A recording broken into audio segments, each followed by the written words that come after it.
conditions you are working under, we are continuing to fight for you. We are continuing to go and demand the 9,000 you are demanding. But please be prepared to engage positively with the employer. No, I was in Polokwane around that period because I had just been expelled from the ANC, I think in April that year. So I'd left politics and went to do farming. So I was in my farm half the time, and I didn't hear anything about the strike. So I just went on with my business.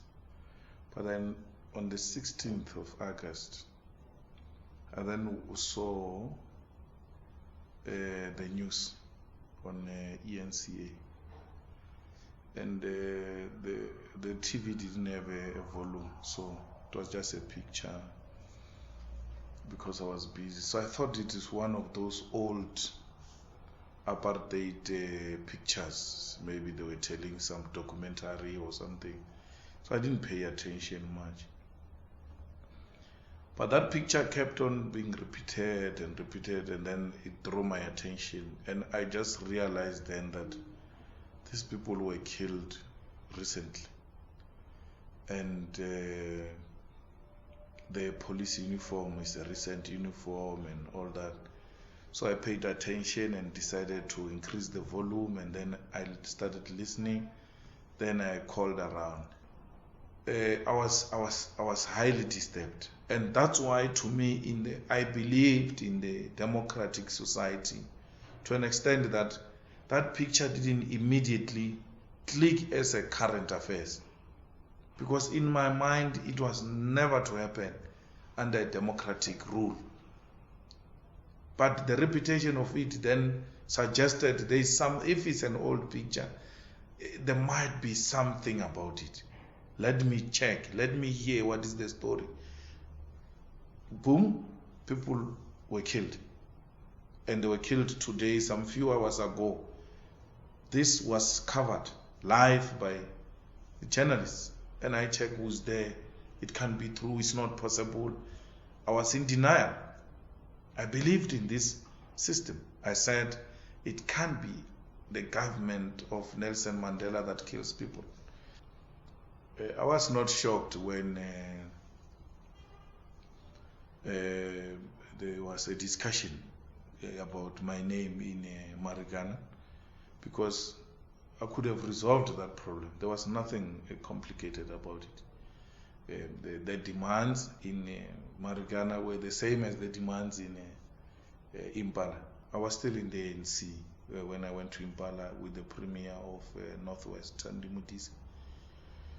And when we arrived there, workers were very angry, and remember there were those stories of intimidations as well, including killing of colleagues and those who were labeled Amakundwane, the sellouts and all that.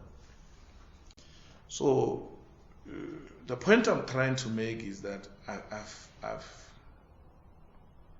I've dealt with very violent situations before, and it was not going to be difficult to deal with Marikana. Even when we arrived after Marikana, they were still highly charged, those people. And I told them it's not going to work. We have to calm down. We are going to try and find solution to this problem. And the continuation of violent attack and response to violence by violence will just lead to more people dying. Let's try and restore order, because this violence is going to sidetrack us and from main issue, which is getting you to be paid 12,500 and get police arrested for the killing of those workers. You don't stop a killer by killing that killer. Even when we know that this is a serial killer in South Africa, if you kill that serial killer, you're going to go to jail for a very long time because of the right to life. So you don't, under no circumstances, kill people because they killed others. That is not our democracy. That is not our constitution. We have no right to justify the killing of the 34 by the state because there was murder committed before. The state should have applied a very effective and efficient method to isolate the murderers, if they were amongst the workers, and then arrest them.